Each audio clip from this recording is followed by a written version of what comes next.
Daily. Taste the Daily. Varahi Amman என்பது என்னமோ இப்போ புறப்பட்டு வந்தது மாதிரி இவங்கெல்லாம் சொல்லிக்கிட்டு இருக்கிறாங்க. நீ கேட்டாலும் கேட்கலனாலும் உங்க வீட்லேயும் உங்ககிட்டையும் வாராகியோடைய தன்மை இருக்கதான் செய்யும்.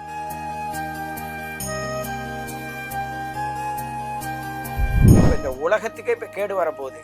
இந்த கேடு வர்றதுனால தான் வாராகி அம்மா எங்க இருக்காங்கன்னு தேட ஆரம்பிச்சுட்டாங்க.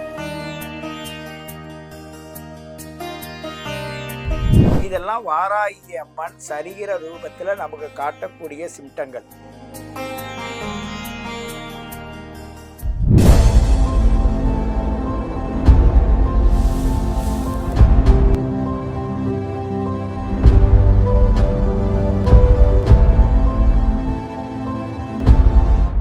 ஸ்ரீ வாராகி டிவி நேயர்கள் அனைவருக்குமே வணக்கம்.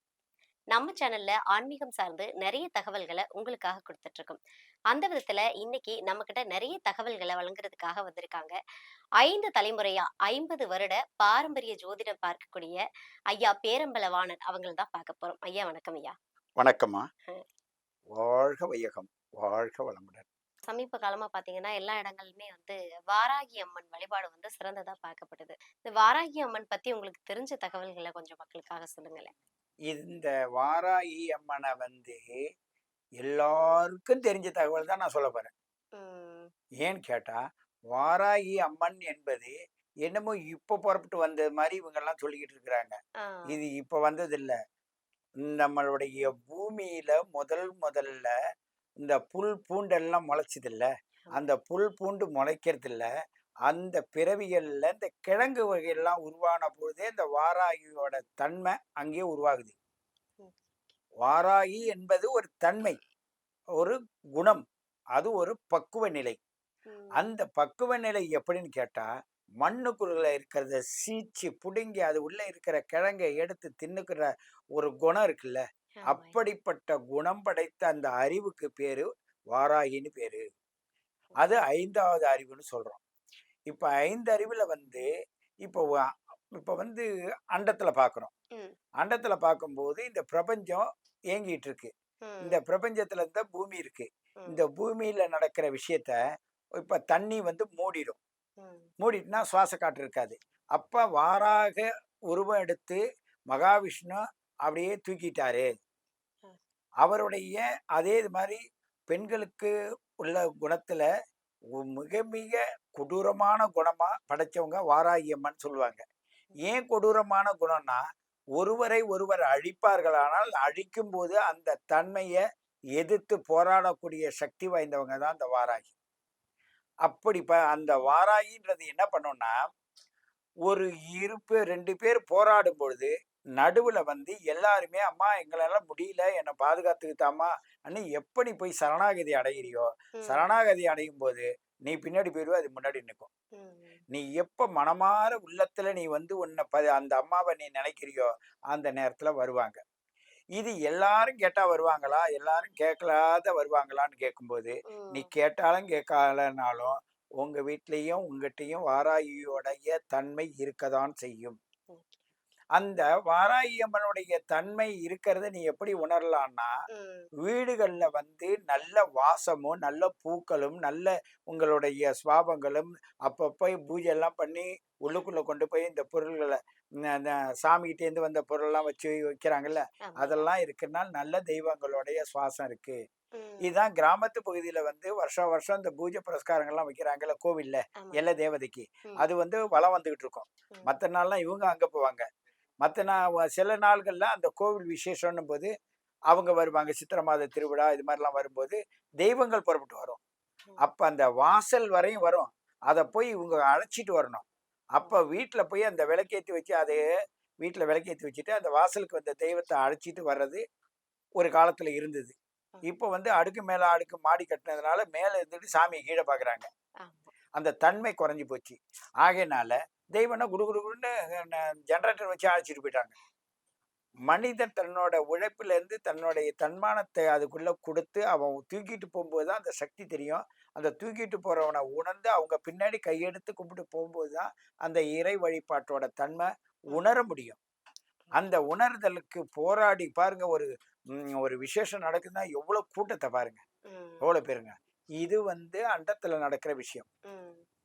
இந்த விஷயம் பிண்டத்துல எப்படி நடக்குது ம். என்ன, உன்னுடைய ரத்தத்துக்கு சொந்தக்காரங்க வாராகி. ம். வாராகினால கோவம் தானே.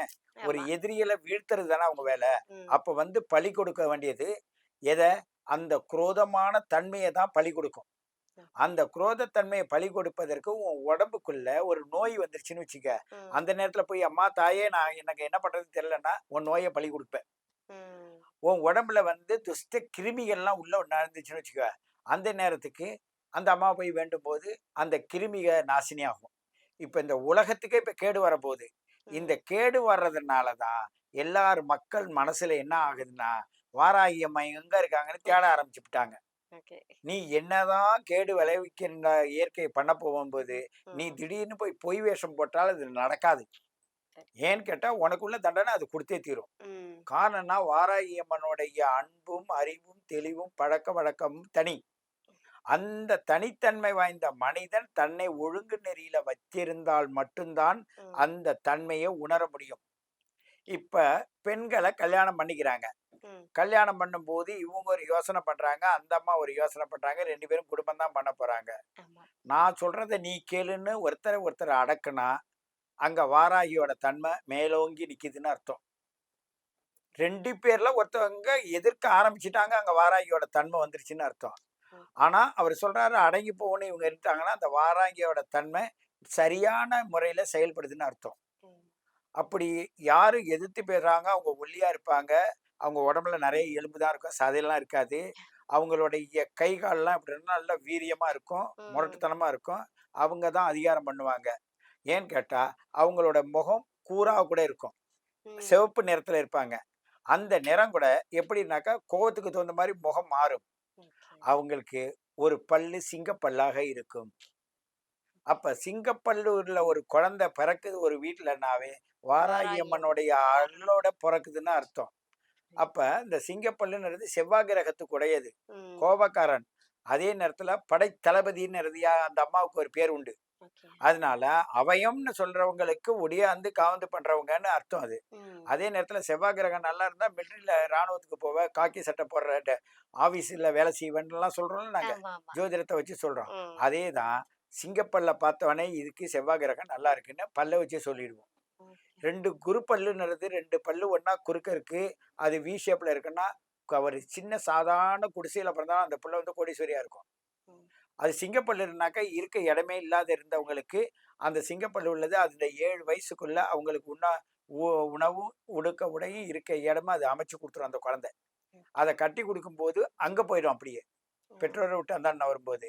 இதெல்லாம் வாராகி அம்மன் சரிகிற ரூபத்துல நமக்கு காட்டக்கூடிய சிம்டங்கள். புரியுது, புரியுது. 2வது சில பொம்பள பிள்ளைய பாரு அடங்க மாட்டேங்குது. இப்படி பேசுறாளே! கோபக்காரியா இருக்காளே! இவங்க உடனே செவ்வாதோஷம்ன்ட்டு போயிருவாங்க. ம். செவ்வாதோஷம்னா தண்ணி ரத்தம் நீத்து போனதுக்கு செவ்வாதோஷம்னு சொல்றோம். ம். இருந்தாலும் வாராகி அம்மன் அனுகிரகம் பெற்றா, அவள் தான் நெறியோட ஒழுங்கா தன்னை பாதுகாத்து இருக்காளே! அவள போய் நீ குறை சொல்லிக்கிட்டே இருந்தீன்னா கோவம் வரும். கோபம். ம். ஒரு கோபத்தை தூண்டி விட்டால் அங்க வாராகியை நீ தூண்டி விடுறதா அர்த்தம். அத்தனை தெய்வங்களும் ஆதிபராசக்தி இந்த சிவசக்தியோட நம்மளோட உடம்புக்குள்ள அன்பாவும், அறிவாகவும், தெளிவாகவும் இருக்கிறாங்க. ம். இதெல்லாம் செஞ்சது ஆதிபராசக்தி, ஆதிசக்தி.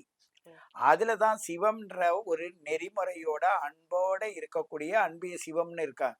ம். சக்திங்கிறது இடது பக்கத்துல இருந்து கொண்டு இந்த சிவத்தை ஆளுகின்ற தன்மையில 2 பேரும் சேர்ந்து ஆதிசக்தியும், ஆதிசிவனும் சேர்ந்து அர்த்தநாரீஸ்வரரா மாறுறாங்க. இதுக்கு நம்ம சில படங்கள்ல கூட காட்டுறாங்க. கோச்சிக்கிட்டு போனாங்க. அப்பாவை திருத்திட்டு வரேன்றாங்க.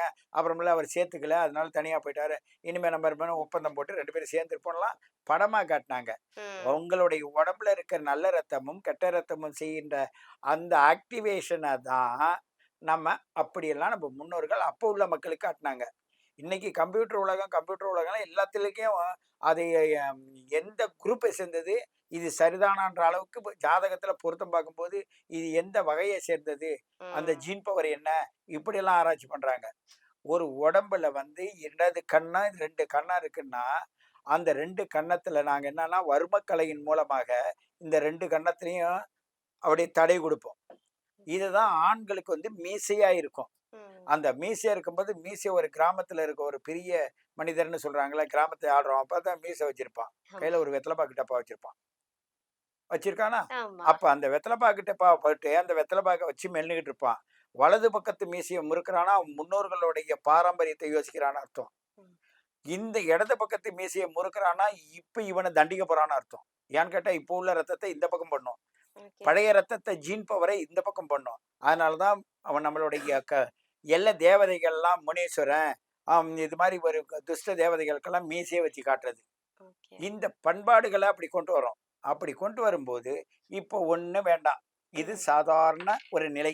வெத்தல. வெற்றிலை. இந்த வெற்றிலையில என்ன இருக்கு? காரம் இருக்கு. ஆ. அந்த காரம் இருக்கிற இடத்துல வாராகி இருக்குன்னு அர்த்தம். வாராகி என்பது வெற்றிலை. இந்த ஓகே. வெற்றிலையில என்ன செய்றோம்? பாக்க சேர்க்கிறோம். ம். இப்ப பாக்க சேர்க்கும்போது, இத மென்மையா திங்கணும். இத கடிச்சு திங்கணும். ஹார்ட். ஆமா. இந்த கடிச்சு திங்கும்போது, இதுல துவர்ப்பு இருக்கு, இதுல காரம் இருக்கு. துவர்ப்பும் காரமும் இருக்கிறதுனால, இந்த பல்லு சுண்ணாம்பு சத்து. இந்த சுண்ணாம்பு சத்து தேவைன்னும்போது, சுண்ணாம்பு சத்து உள்ள பல்லுல தான் மெல்றோம். ம். ஆனா இது 2ம் இருக்குது. காரமும் இருக்குது, துவர்ப்பு இருக்கு. ஆமா. அதுல கொஞ்சோண்டு சுண்ணாம்ப சேர்த்தோம்னா தான் இது சிவக்கும். கண்டிப்பா. அப்ப சிவக்கிறதுக்கு ரத்தம். வாராகின்றது ரத்தம். ஓகே. வெத்தல பாக்க ஆதி காலத்துல உள்ளவங்க போட்டுட்டு இருந்தாங்க. ஆமா. இப்போ உள்ளவங்க என்ன பண்றாங்க? வெத்தல பாக்கு வாங்குறாங்க. போடுறாங்களா? சாமிகிட்ட வச்சு படைக்கிறாங்க. போடுறாங்களா? இல்ல. சில பேர் புது புது சட்டைய போட்டுக்கிட்டு வந்து உட்கார்ந்திருப்பாங்க. ம். அது 2 பேரையும் நம்ம பார்க்குறோம். ம். அதுல பட்டு சட்டையா இருந்தா அது இழுத்து குடுக்கும் உடம்புக்கு. பட்டு சட்டை இல்லன்னா, வெறும் மேனியா இருந்தால் தான் அதோட கதிர் இயக்கங்கள் உள்ளுக்குள்ள போகும். ஓகே. ஓகே. சரியா? ம். இது இந்த வெற்றில பாக்குக்குள்ள அவ்வளோ அர்த்தம் இருக்கு. இது நுனியும் கிள்ளிடணும், அடியும் கிள்ளிடணும். இத மென்னு சாப்பிட்டா உடம்புல இருக்கிற அத்தனை நோய்களும் போகும். ஓகே. இந்த ஒரு வெத்தலைக்குள்ள ஏதேனும் தேவைன்னா, அதுல உன்னோட கோரிக்கைய எழுதி, அந்த வெத்தலையில நீ உட்கார்ந்து எங்கள்ட்ட ஒரு சில மந்திரங்கள் சொல்லுவோம். ம். அந்த மந்திரத்த சொல்லி உன்னோட கிரகத்த கண்டத செஞ்சுட்டா, அந்த ஆங்காரம் வந்துரும்ல. ஆங்காரம் வராத இருக்கிறதுக்கு அத சொல்லும்போது, இந்த வெத்தலைய அப்படியே கொண்டு போய் கடல் தண்ணீல விட்டுடணும். இல்ல ஓடுற தண்ணீல விடணும். அத வீட்ல வச்சிருந்தா அப்படியே நம்மளுக்கு திருப்பி பிடிச்சுக்கும். ம். அததான் இந்த காரத்த குறைக்காத இருக்கிறதுக்கு தான் அகார, இகார, உகாரம்ன்ற 3 காரங்கள் இருக்கு.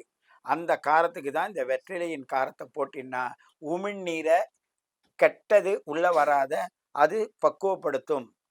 அந்த சிவப்பு ரத்தமா இருக்கும். அதனால தான் நம்மளுடைய நாக்கு வந்து அறுசுவையும் மென்னு தின்ன பிறகு ரத்த ஓட்டமா இருக்கும். 6 பக்கமும் அறுசுவை உணர்வுக்குள்ள நரம்புகள் இருக்கும். இந்த வெற்றிலைய பார்க்கும் பொழுது, இதுல இருக்கிறதுல கொஞ்சம் சுண்ணாம்பு சேர்த்தோம்னா கால்சியம்ன்றது நம்ம பல்லுக்கு சேர்ந்து உள்ள சிவப்பா வருதுன்றல்ல, ஆமாய்யா. அந்த இரத்த நிலையில இருப்பதுக்கு தான் அதனால தான் அந்த அம்மா, ம். யாரு? வராகி அம்மன் ம். வருதுன்னு வச்சுங்களேன், முகம்லாம் தெளிவா இருக்கும். ம். ஆனா உள்ளுக்குள்ள ஆக்ரோஷமா இருக்கும். அந்த ஆக்ரோஷமா இருக்கும்போது பார்த்தீங்கன்னா, ரத்தத்த சிந்தாது. ரத்தத்த ம். சிந்த வச்சிரும். இந்த குணம். ஓகே. அத கண்டு மிரண்டு போனவங்களுக்கு பயமா இருக்கும். ம். ஆனா, அவையேன்னு சொல்லி பின்னாடி போனவங்களுக்கு அவ்வளோ அற்புதமா இருக்கும். ஒரு படத்தளபதி எடுத்துட்டு போறான்னா, பாதுகாப்பா எடுத்துட்டு போறான்னா, அவன் சிந்தனை பிரகாரம் போனா நமக்கு நல்லா இருப்போம்ல. ம். அது மாரி தான் வாராகி அம்மன் என்பது நம்மளிடம் இருக்கின்ற குணத்தில் ஒரு குணம் தான் வாராகி அம்மன் குணம். அது ம். புதுசா அங்கேயும் இங்கேயும் வச்சு நீங்க வழிபடணும் எது கிடையாது. வழிபட்டுக்கிட்டு தான் இருக்கிறீங்க. ம். இப்ப உதாரணமா ஒருத்தவங்களுக்கு ஒரு குழந்தை பிறந்திருக்கு. ம். நாங்க ஜாதகத்த பார்க்குறோம். சரிம்மா உனக்கு தெய்வத்தோட துணை இருக்குதும்மா. சொல்றோம். அது எப்படிங்க நான் நம்புறதுன்னுவாங்க. சரி 7 வயசு ஆகட்டும். ம். அந்த குழந்தை வளரும்போது வீடு வாசல்லாம் கட்டுவ. உனக்கு நல்ல பலன் கிடைக்குதுன்னா. அப்படியாய்யா? 7 வயசுல கிடைக்குமா? ரைட் கிடைக்குங்க. எப்படி சொன்னீங்க? ஒரு கேள்வி கேட்கும்போது, ம். ஒரு 3, 4 வயசுல வந்து பல்லு முளைக்கும்.